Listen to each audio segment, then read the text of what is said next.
Part 14 Insta empire. भाग्या की हंसी नक्श के कान में चुभने लगी थी। वो और बर्दाश्त नहीं कर पाया। उसने अपनी जेब से बैंक का चेकबुक बाहर निकाला और एक सिग्नेचर ब्लैंक चेक अनीका की तरफ बढ़ाते हुए बोला, अनीका, वैसे तो मैं तुम्हें कैश देना चाहता था, लेकिन अमाउंट बहुत ज़्यादा था, इसीलिए तुम्हें ये ब्लैंक चेक दे रहा हूँ। अंजी को ऑपरेशन के लिए तुम्हें जितना भी कैपिटल चाहिए तुम मुझसे ले लो। नक्श की बात सुनकर अनीका शॉक्ड थी। उसी स्टेट में उसने नक्श के हाथ से वो ब्लैंक चेक ले तो लिया, लेकिन उसे समझ नहीं आ रहा था कि वो रिएक्ट कैसे करे। दूसरी तरफ भाग्या ये सीन देखकर और भी जोर से हंसने लगी और उसे लगा जैसे नक्श तो वाकई में बहुत बड़ा बेवकूफ़ है जो उसके कहने पर कुछ भी हरकतें कर रहा है। भाग्या ने कहा, भाई साहब, अंजी को ऑपरेशन को बचाना है, उसे बेचना नहीं है। ब्लैंक चेक से कुछ नहीं होगा, अमाउंट में माल भी होना चाहिए और वो तो तुम्हारे पास है नहीं, तो इस ब्लैंक चेक का क्या करें? तुम्हारे पास माल है?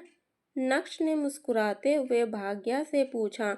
नहीं, लेकिन अभी भाग्या ने बोलना शुरू ही किया कि तभी नक्श ने उसे बीच में ही टोकते हुए कहा, बस तो फिर जिसके खुद के पास कुछ नहीं है वो क्या मुझे ज्ञान दे रही है?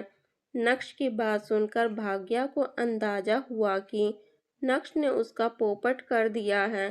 भाग्या की गुस्सेल आंखें नक्श को ऐसे घूरने लगी जैसे मानो अभी नक्श का खून ही कर बैठेगी, लेकिन अब भाग्या के पास बोलने के लिए कुछ भी नहीं था, इसीलिए उसे चुप होना पड़ा।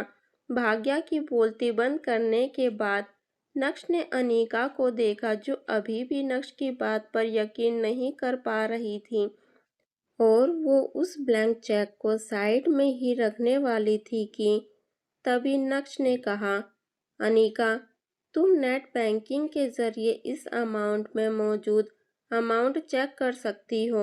मैं तुमसे झूठ नहीं बोल रहा हूँ। उस ब्लैंक चेक को अपने हाथ में पकड़कर अनीका ने शक की नज़रों से नक्श की ओर देखा। अनीका भी नक्श की बात पर भरोसा करना चाहती थी, लेकिन वो भरोसा नहीं कर पा रही थी क्योंकि नक्श के पास कोई जॉब नहीं थी।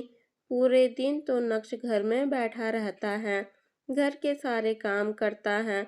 आज अचानक से वो आया और उसने ब्लैंक चेक देते हुए कहा कि अंजी को ऑपरेशन को बचा लो।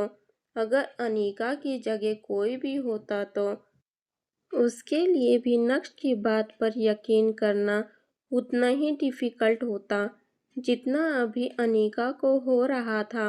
वैसे तो नक्श ने भाग्या का मुंह बंद कर दिया था, लेकिन अभी इस टॉपिक पर भाग्या को लगा कि वह नक्श को दबा सकती है, इसीलिए उसने अनीका से कहा, दीदी, अगर ये आपको बैलेंस चेक करने के लिए कह रहा है तो आपको चेक कर लेना चाहिए, इसको भी सेटिस्फेक्शन मिलेगा।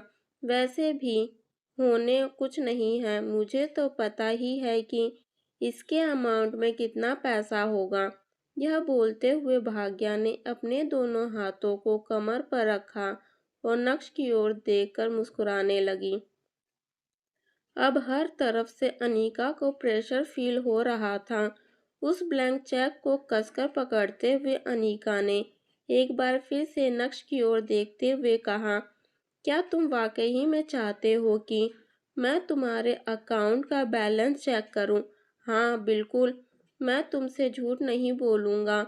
नक्श के चेहरे पर कॉन्फिडेंस दिखाई दे रहा था। अनीका ने अपना सर हिलाया और कहा, ठीक है। अनीका से ज़्यादा तो भाग्या एक्साइटेड दिख रही थी।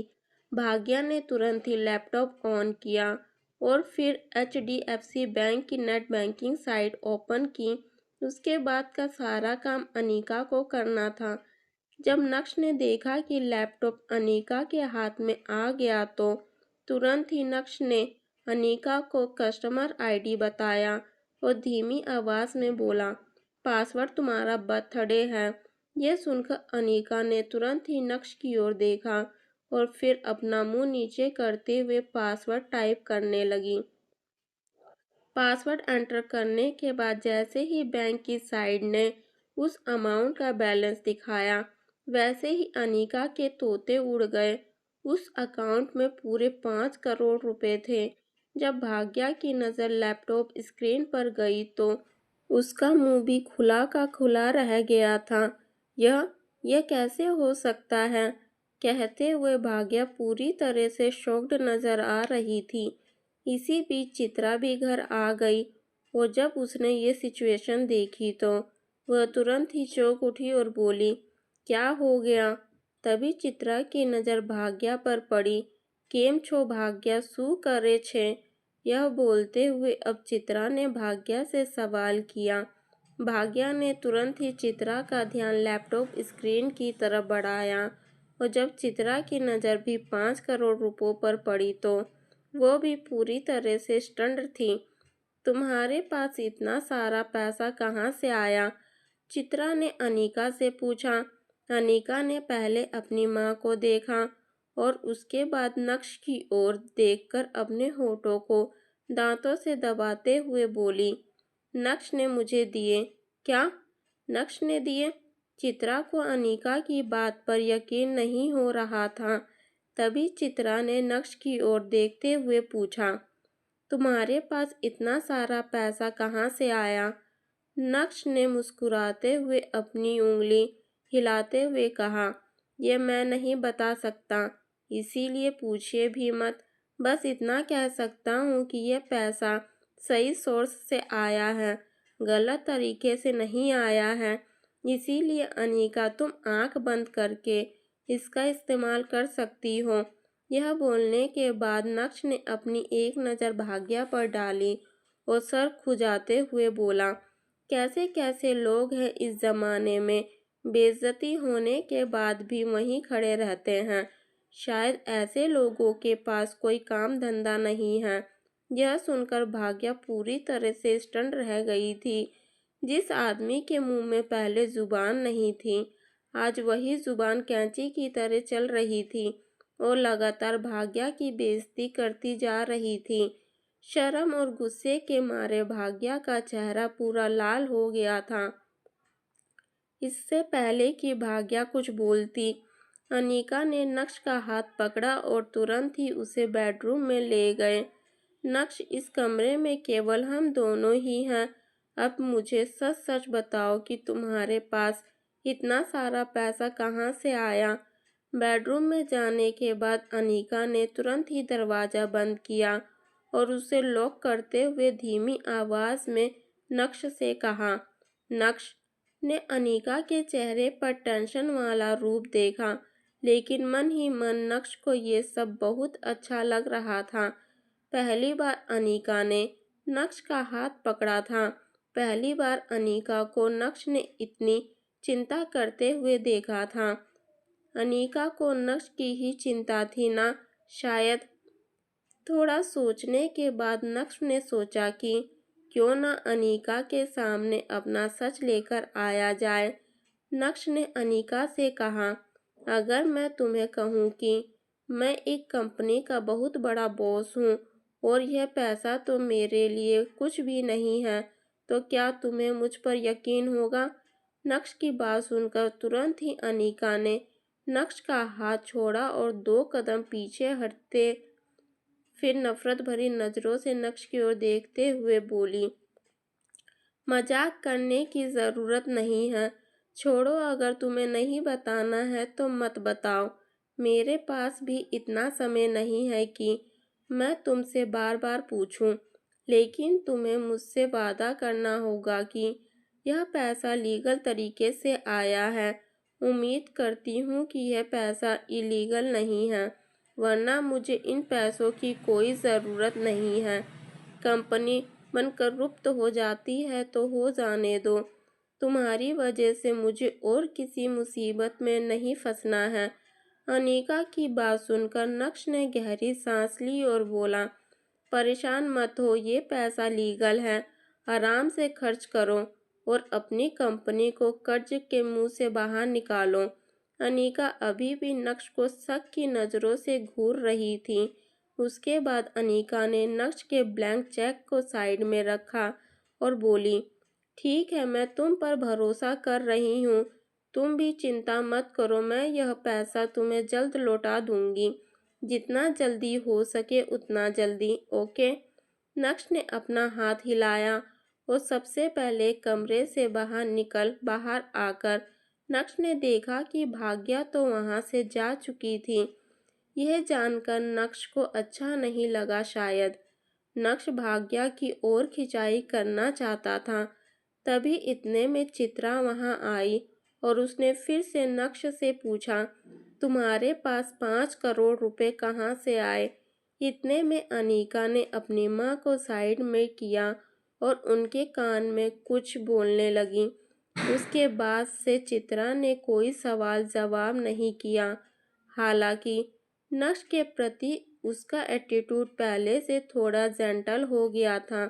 दूसरी तरफ अब सूरत शहर का ही नहीं बल्कि पूरे गुजरात की काया पलट होने वाली थी और होनी नहीं वाली थी, समझिए हो गई थी। भानुशाली ग्रुप में नए सीईओ की एंट्री हो गई थी। पूरे गुजरात में यह बात करने का मेन टॉपिक बन गया था।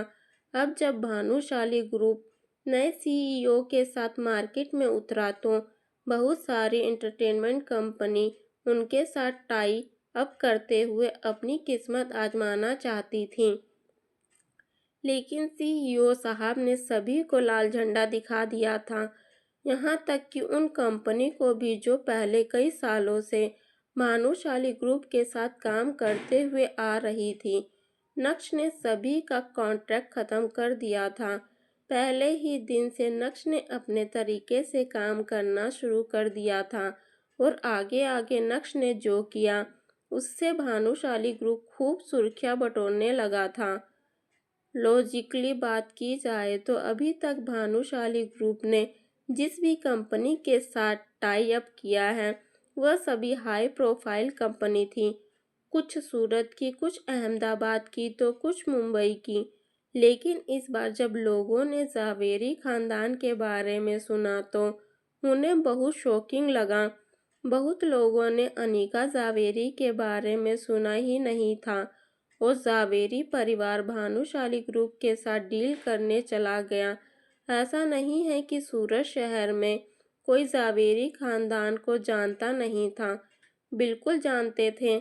लेकिन अनीका जावेरी को नहीं जानते थे क्योंकि अनीका तो सिर्फ जावेरी खानदान का हिस्सा थी। उसका नाम कभी भी जावेरी खानदान के चर्चित सितारों में शामिल नहीं होता था। हाँ, लेकिन सूरत शहर में नवीन जावेरी को लेकर काफ़ी बातें उठी थीं। बहुत से लोगों को पता चल गया था कि जावेरी खानदान का चर्चित चेहरा नवीन जावेरी यानी अपने मेम्बो अंकल भानुशाली ग्रुप के साथ डील करने गए थे, लेकिन उन्हें रिजेक्ट कर दिया गया। लोग बहुत ही ज़्यादा कंफ्यूज थे। जब जावेरी खानदान के सबसे पावरफुल इंसान नवीन जावेरी को रिजेक्ट कर दिया तो फिर भला ये अनीका जावेरी भानुशाली ग्रुप जाकर कौन सा तीर मार लेगी? भानुशाली ग्रुप का नया सीईओ आखिर सोच क्या रहा है? क्या वो बड़ी प्रोफाइल कंपनी की जगह अब क्या छोटी छोटी कंपनी के साथ काम करना चाहता है? कुछ ऐसे ही सवाल लोगों के मन में उठने लगे थे। ये सारे सवाल सिर्फ लोगों के मन में ही नहीं बल्कि अब तो अनीका जावेरी के मन में भी उठने लगे थे, क्योंकि उसे भी कुछ समझ में नहीं आया कि उसके साथ हुआ क्या। जिस दिन वह पार्टनरशिप की बात करने भानुशाली ग्रुप गई तो नए सीईओ से उसकी कोई मुलाकात नहीं हुई, लेकिन उसके हाथों में सीधा कॉन्ट्रैक्ट थमा दिया गया। सब कुछ बहुत स्मूथली हुआ, इतना स्मूथली कि अनीका को लगने लगा कि कहीं वो सपना तो नहीं देख रही है। सूरत शहर का सबसे लग्जरियस होटल प्राइम स्टार को जावेरी खानदान ने पूरे दिन और पूरी रात के लिए बुक कर डाला था। कल्याणी अनीका की सक्सेस पार्टी मना रही थी क्योंकि अनीका की वजह से पहली बार जावेरी खानदान और भानुशाली ग्रुप के बीच में कॉन्ट्रैक्ट जो हो गया था। कल्याणी ने जावेरी खानदान के सभी लोगों को इस पार्टी में आने के लिए कहा और भला कल्याणी की बात को कोई कैसे टाल सकता था। पूरा जावेरी खानदान इस प्राइम स्टार में मौजूद था। कल्याणी ने अपने परिवार की इस सेलिब्रेशन पार्टी को एंजॉय करने के लिए सूरत शहर के नामचीन लोगों को भी इनवाइट किया था और यह सब इसीलिए किया गया क्योंकि कल्याणी का सिर्फ एक ही मकसद था, सभी को इस बारे में बताना कि अब जावेरी खानदान और भानुशाली ग्रुप पार्टनर्स हो गए हैं। साथ ही साथ लोगों को ये भी बताना कि अब जावेरी खानदान भी बड़े बड़े बिजनेस में उतरने वाला है, इसीलिए उसे छोटा समझने की गलती ना करें। प्राइम स्टार के बैंकेट हॉल में सभी की नज़र बस अनीका पर ही टिकी हुई थी। वाकई में अनीका सेंटर ऑफ अटेंशन के साथ साथ सेंटर ऑफ अट्रैक्शन भी बन गई थी। उसने जो जावेरी खानदान के लिए किया वो बहुत ही बड़ा कंट्रीब्यूशन था और इस सेलिब्रेशन की मुख्य हकदार भी वही थी। नक्श अनीका के पीछे पीछे घूम रहा था। आज नक्श ने काफ़ी अच्छे कपड़े पहने थे और वह बहुत हैंडसम लग रहा था। नक्श चेयर पर बैठने ही वाला था कि तभी उसे एक कड़क आवाज़ सुनाई दी। किसकी थी वो आवाज़? क्या इस सेलिब्रेशन पार्टी में नक्श की बेइज्जती होने वाली थी? अगर हाँ तो वो कौन करने वाला था? क्या अनीका नक्श की साइड लेगी या फिर घमंड के मारे अनीका नक्श की तरफ देखेगी भी नहीं? अगर ऐसा हुआ तो फिर नक्श क्या करेगा? क्या नक्श भानुशाली ग्रुप ऑफ जावेरी खानदान के बीच का कॉन्ट्रैक्ट ख़त्म कर देगा या फिर नक्श अपनी दूसरी चाल चलेगा?